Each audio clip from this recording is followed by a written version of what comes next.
Okay, let's talk about something that, well, used to feel like a given. Hmm.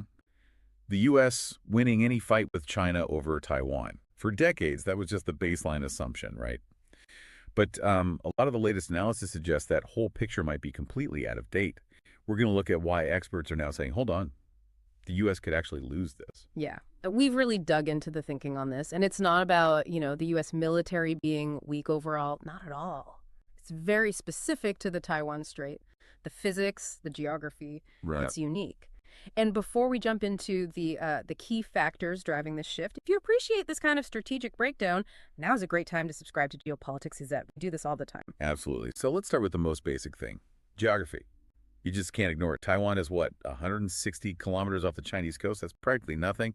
China's operating right there in its own backyard. Resupply, fast, missions, short hops. Exactly. And you compare that to the U.S., we're talking operating thousands of kilometers away, bases in Japan, Guam, maybe even further. That's a huge stretch.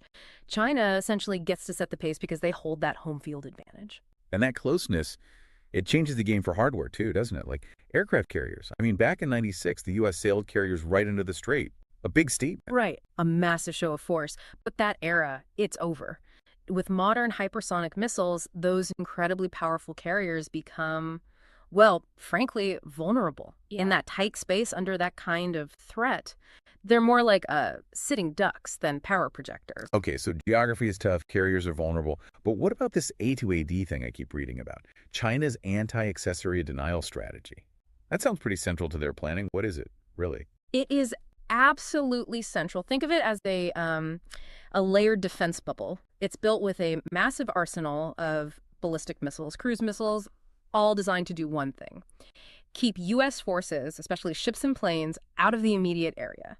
You hear about specific weapons like the DF-21D, that's the so-called carrier killer. Right. And maybe even more concerning is the DF-26. Its range extends out far enough to threaten Guam. So they're basically trying to push back the U.S. military starting line, making it harder to even get into the fight. So if A2AD works, it keeps the big naval assets further away, which brings us straight back to logistics, right? Yeah. How do you sustain a fight from so far out? There was a great analogy for this, the boxers. Yeah, that really paints a picture. China is the boxer whose corner crew is right there, behind the ropes, instant support, water, whatever they need. The U.S., we're the boxer whose corner is like across the street. Oh. You have to rely on these incredibly long exposed supply lines across the Pacific. Just imagine trying to keep that going for weeks or months under constant threat. It sounds almost impossible, or at least incredibly difficult and costly. It's a massive vulnerability. And sustaining that kind of complex operation could be the weak link. If you find this kind of analysis useful, breaking down the hard realities, please do take a second and subscribe to Geopolitics Gazette. Helps us keep doing this. Definitely. So the logistics are a nightmare. But what are the economics? Taiwan is critical, TSMC and all that. Surely that justifies the cost and risk for Washington. But that's the double-edged sword. Yes, Taiwan is critical because of TSMC, the world's most advanced semiconductor manufacturer. Like 90% of the really high-end chips come from there.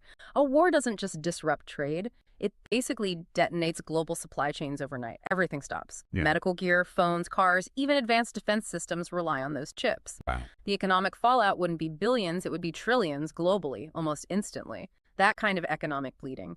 It erodes political willpower in Washington incredibly fast. Faster, maybe, than pure military calculations might suggest. So the cost itself becomes a weapon, almost. And then there's the final piece, speed. China's whole plan seems built around making this happen fast, right? A fait accompli. Exactly. They know their best chance is a quick, decisive action. Seize control or establish dominance before the U.S. can fully react, before Washington can rally allies, build public support, and mobilize the kind of massive force needed for intervention. The U.S. might be powerful globally, but if it can't bring that power to bear in time, in that specific place, then it doesn't matter as much. That time disadvantage is huge. So when you put it all together, the geography, the missile threat, the logistics nightmare, the staggering economic costs tied to chips, and this race against time, the stark conclusion from the analysis is that the U.S. just cannot assume victory anymore. Beijing holds a lot of advantages right there in the strait. That's a really sobering assessment. It completely changes how you have to think about power dynamics in the Pacific. So what do you think? What part of this analysis really jumps out at you? Let us know your perspective in the comments. And one last time, If you value getting these kinds of strategic insights, please subscribe to Geopolitics Gazette. Thanks for tuning in.